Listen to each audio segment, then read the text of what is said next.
પુરાણનું પઠન શ્રવણ કરવાની શુદ્ધ થાય છે. શિવ પુરાણ સર્વ પાપોને નિવારનારું, શિવજીને પ્રસન્ન કરનારું છે. પૂર્વે કહે છે કિરાતનગરની અંદર દેવરાજ નામનો એક મૂર્ખ અને ગરીબ બ્રાહ્મણ રહેતો હતો. તે રસ વેચતો અને વૈદિક ધર્મથી વિમુખ હતો. આ બ્રાહ્મણ સર્વતે બ્રાહ્મણ ગણાય નહીં. વૈદિક ધર્મનો વરેલો હોવો જોઈએ, સંમતિ ગમે તેટલી હોય, પણ ઉઠીને અડધો કલાક ભગવાનની પૂજા કરવી જેનો મૂળ ધર્મ છે. કોઈ ઝઘડો થતો હોય, કોઈ અન્યાય થતો હોય તો ક્ષત્રિય એ વખતે વચમાં મૂકવું જોઈએ. તેનો ક્ષાત્ર ધર્મ છે. એમ કોઈ આપણા વગડામાં આવે અને થોડામાંથી થોડું આપવું એ વૈશ્યનો ધર્મ છે. અને ભાગતા ભાગતા થોડી ઘણી સેવા કરી છૂટવી એ શૂદ્રનો ધર્મ છે. એના મૂળ ધર્મો છે. મૂળ ધર્મ મૂકી અને લોકો બીજા ભાગવા મળ્યા. અગ્નિ પોતાનો મૂળ ધર્મ મૂકતો નથી. અગ્નિ તમે એટલે શું થાય? ફૂલી થઈ જાય ધર્મ. દજાળું એનું મૂળ ધર્મ છે. પાણી તમે આખી રાત ઉકાળો પછી મૂકી દો, કલાક પછી કેવું થઈ જાય? પાછું ઠંડુ હતું તેવું એવું. એનું મૂળ ધર્મ શીતળતા છે. એ મૂળ ધર્મ મુકાય નહીં. તો બ્રાહ્મણ કાયમ ઘણું બધું ધન દેવું પડ્યું અને કદી ભગવાનનું વિષ્ણુ આગળ વિસ્મરણ એક મોટી કાલે તો અમારે જિંદગી કહેજો આવો. કારણ કે પ્રકૃતિ પણ રાખતી અને જે આપણે પ્રકૃતિ આપણને પાછો આપી દે છે, જેને ભગવાનની માયા કહેવામાં આવે. બીજું એ લાગુ લે તમે ધર્મને વાપરી શકો તો ભોગવો, ગાડી લાવો, તમારે પોતાના માટે વાપરો. એ પણ ના કરો તો દાન ભોગ અને છેલ્લે દાન ભોગ અને નાશ. આ ત્રણ માર્ગો ધર્મ જવાના. લક્ષ્મી કહે ત્રણ માર્ગે જ જાય. એટલે કીધું કે મળી ધનકાર મોજ ન મોડી, કહું છું કર્મની કાણી, કોતો ભાઈ બીજાનું ભળ્યું, કોતો ભૂટી કમાણી. જૂના ધર્મ જો જોણી મારા સંતો, જૂના ધર્મ જો જાણી. તમારા છોકરા છોકરો આપવાનું તમને યાદ કરે નાયક કરે. હારી જો સંસ્કાર આપ્યા હોય, આજે નરેશ બેનું ધન્યવાદ આપું છું. બેનના ભાઈ એટલે મેં કીધું કે એમના સમાજમાં દીકરીઓ બહુ માનીએ બગેડો લાગવાની. તો મેં કીધું તમારું ખુદ જને જગ્યાએ દીકરી બે પૂર આવે. લોકો છોકરો લાવી બેઠા છે, છોકરી જાય કશું ના આવે છે, પણ ખરેખર છોકરી જાય ડબલ વેચવા પડે. કારણ કે છોકરો તો ગમે તેવો હારો પાકે તો એક જ પૂર તારે, અને નારીમાં તાકાત છે કે બે પૂર તારે. કોઈ જગ્યાએ જોજો બે જગ્યાએ સ્ત્રી બે પૂર તારે. એટલે માતૃશક્તિ કીધેલી છે. એટલે કીધું ઉમા મહેશ્વર, રાધે કૃષ્ણ, સીતારામ. પહેલી સીતા પછી રામ, પેલા રાધા પછી કૃષ્ણ. બરોબર કે નહીં? એટલે માતૃશક્તિ છે. એટલે બેનની પ્રેરણા હોય ને ઘરમાં તો એ ધર્મ કાર્ય કરી છે. એટલા માટે અમે પત્નીને ડાબી બાજુ બેહાડીને આમ હાથ લગાવીએ છીએ અને અમે કહીએ બે ને ટેકો આપો. મજાક મજાક ચલો કોઈ 5000 પૂરી જોઈને ઘેર બેન ખખડાવો તો બીજા નંબર બીજાનો કેન્સલ કરી દે. એટલે તમને કહું છું જો બેન તમે જે પૂન કરશો તમારા ખાતામાં જમા થશે એ અલગ બાબત છે, પણ લગ્ન થયા પછી તમે જે પૂન તમારા પતિદેવ જે પુણ્ય કરશી એ અડધું તમારા ખાતામાં જમા થઈ જાય. લગ્ન કર્યા પછી ભાઈઓ જે પાપ કર્યું એમના ખાતામાં જુદું, બહેનોનું પાપ એમના ખાતામાં જુદી, બકોનો ભાગ નહીં. એટલે નારદે કીધું વાલિયા ઘેર જઈને પૂછ્યા પાપનો પોટલો બધી જિમ્મેદાર બહેનાનો છોકરાનો કોઈ ભાગ ખરો? અને નારદજીને તોડી બોલ્યા કે મને કંઈક આપો. એટલે કે ભેગા લઈ જા નારાયણ નારાયણ નથી કે નારાયણ નારાયણ માંગું તો ઢૂંઢતો રહું છું. તો પહેલેથી તોડી બોલ્યા નારદ ઋષિ અને કીધું હું ઘેર જઈને પૂછ્યા ને જો મારો એનો છોકરો ભાગ છે તો આજે રાતે તમારો મારું. નારદજી પૂછાય વાલિયાએ દોટ મૂકી, આખા જંગલમાં લૂંટ ચલાવતો. પોતાની પત્નીને પૂછ્યું કે આજે હું લાવું છું બધું આ ચોરી કરી લોકો લૂંટી એ ખોટું છે, નરકમાં જવું પડતું. અત્યારે કે ના એમાં હું આવું નહીં. હું શું કહું છું તમે મજૂરી કરી લાવો. એ પરણી લાયા હતા તમારી જવાબદારી. છોકરાને પૂછ્યું, છોકરાની બાઈને પૂછ્યું. એટલે ખાવા તો પરિવાર તૈયાર હોય પણ કર્મમાં કોઈ ભાગ લેતું નથી. એટલે આઈને પગે પડી ગયો અને બેઠો એ બેઠો રાફડા ચડી ગયા. શું થયું? તો જેમના રાફડા ચડી ગયા નારદ કી રામ બોલ, એ કે મને આવડશે નહીં.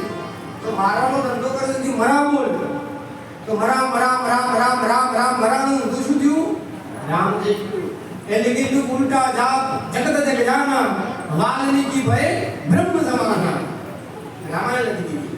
10,000 વર્ષ પછી રામ ત્યાં નીકળ્યા. નારદજી કો હો રાફડામાં અવાજ આવતો તો સારું હોય હું કોકને બિહારી ગયો મને તો રાફડા ચડી ગયા છે. રાફડા બોલ્યા નારદજી ઓહો ઉભા થઈ ગયો. વાલ્મીકી ને મહાન ઋષિ થઈ ગયા. આપણે 10 મિનિટ કથા લઈ ગયા રાફડા હું ચડ્યો. આપણું મન 5 મિનિટમાં ગયા છે. બેસી સાર નાખ્યા હો થોડી વારમાં બાજુ પીડર જાય છોકરા પકડી ગયા હે ભાઈ.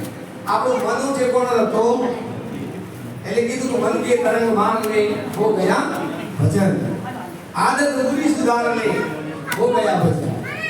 મનના તરંગ મળી સંકલ્પો વિકલ્પો ઈશ્વર મુક્તિ મળે આ ઊંચી બાબત છે.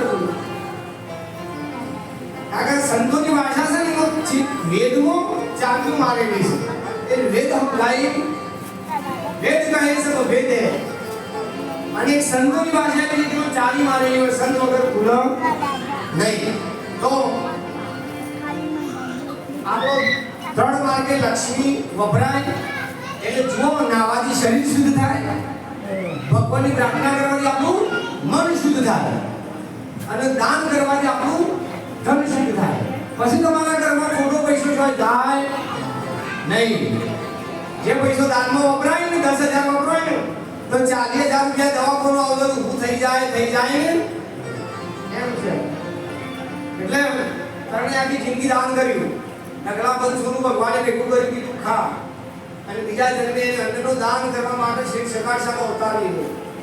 દિલખાની અંદર કાઠિયાવાડમાં છોકરો કાઢી ખબર દીધો. આપણે ભારતમાં જન્મ્યા છીએ, આપણી ભૂમિ છે ને અહીંયા ત્યાગની ભૂમિ છે. અમેરિકા વિદેશની ભૂમિ છે એ ભોગની ભૂમિ છે. એટલે એમનો આપણો કોઈ મેળ નથી. એટલે બહારના વાતાવરણની બહાર આવજો. ભગવાનની ગીતામાં ચોખ્ખું કીધું છે હે અર્જુન, કરોડો જીવોની અંદર કોઈક જ જીવ મારા તરફ આવવા માટે કોશિશ કરે, મારી બાજુ ડગલું પડે અને એવા કરોડ જીવોમાંથી કોક જ માર્ગ ઉપર ટકી રહે. બધા ટકી શકતા નથી અને ટકી રહેલા મળે પણ મારા સુધી કોક જ કરોડે લાખે ને કરોડે કોક જ મારા સુધી પહોંચે. એટલે બધા ભગવાનના સાનિધ્યમાં જવું, કથા સાંભળવી એ બધાના ભાગ્યમાં હોતું નથી. કોઈના ભાગ્યમાં લીલી વાડી હોય, કોઈના ભાગ્યમાં પૈસા હોય, કોઈના ભાગ્યમાં બધું હોય પણ એ બધું નાશવત છે. આ જગતમાં 2 પ્રકારનું ફળ છે, એક શાશ્વત અને બીજું નાશવત. આ ધરતી પર કેટલું છે ને બધું ત્યાં મૂકી જવાનું છે. કાન ખોલીને સાંભળજો તમે શાંતિથી, તમે બધા ભાગ્યશાળી છો. માના પેટમાં જાવ તમારા બાપનું પુણ્ય બળદાર તમારા શરીરની રચના થઈ જાય. આ સ્ત્રી બનશે કે પુરુષ બનશે અને શું કરશે એ નક્કી થઈ જાય. આ જન્મ્યા પછી શું કરશે તો સૌથી પહેલું તત્વ આવે ભૂમિનું, અને ભૂમિ તત્વ એટલે ધરતી માતાનું તત્વ અને એના અધિષ્ઠાની ગણપતિ દાદો છે. એટલે ગણપતિની પૂજા બહુ પહેલી કરીએ છીએ આપણે, કારણ કે માના ગર્ભમાં સૌથી પહેલો આપણે જ્યારે પૃથ્વી તત્વમાં પ્રવેશ થાય ને પહેલા ગણપતિ બિરાજમાન થાય. એટલે કોઈ પણ ભજન હોય, સત્સંગ હોય તો પહેલા ગણપતિ બિહારવામાં આવે. એટલા માટે ગણપતિની પૂજા કરીએ છીએ. તમે હિમાલયમાં જઈને સાધના કરો ગુફાની અંદર તો પહેલું તમારું મૂલાધાર ચક્ર જાગૃત થાય. એટલે કે મૂળ કમળનો હશે ગણેશા ધર્ય ઉસકા ધ્યાન. એટલે ગણપતિની પૂજા એટલા માટે બ્રાહ્મણો પહેલી કરાવવું છે.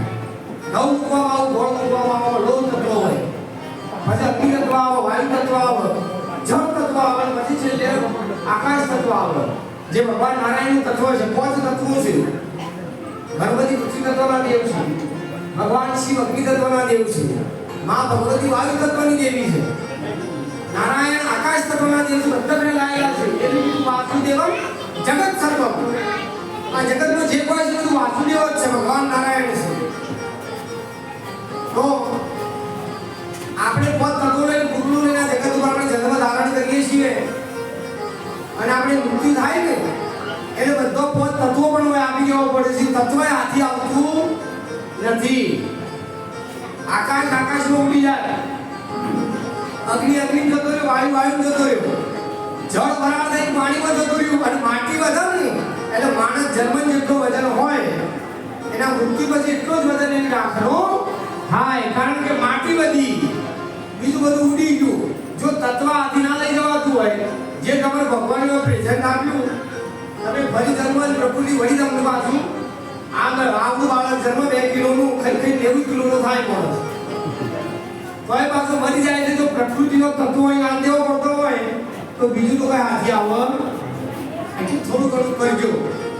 એટલે આ બ્રાહ્મણ તો એની અનિષ્ટ ધન ભેગું કર્યું અને કહે કે બ્રાહ્મણ એક વખત નદી કિનારે જતો તો એ કઈ ખરાબ દુરાચાર કરનારી સ્ત્રી આપણે સંગ થયો અને એને બધું પોતાની પત્ની પોતાના મામા મારી નાખી, બધું ધન આ ઈશારા આપી દીધું.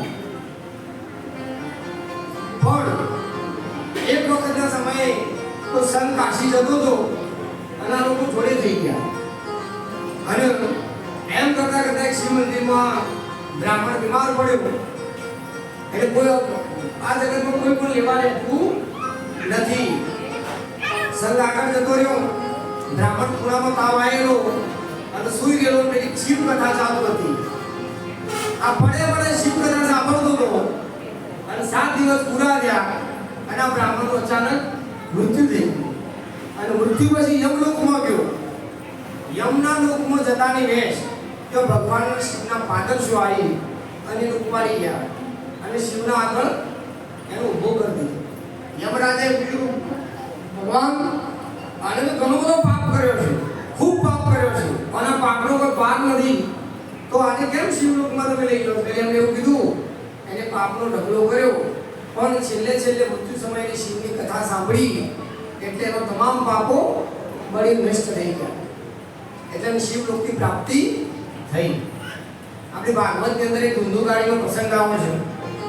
ગોકર્ણ મહારાજ પોતાનો પિતરાઈ ભાઈ હતો, એને મોક્ષ મેળ કરવા માટે અને ભાગવત સંભળાઈ અને વસમાં આવીને બેઠો ધુંધુકારી અને વસની 7 ગોઠો ફાટી અને 7મા જે મુક્તિ, એમ તમારી મારી 7 ગોઠો છે.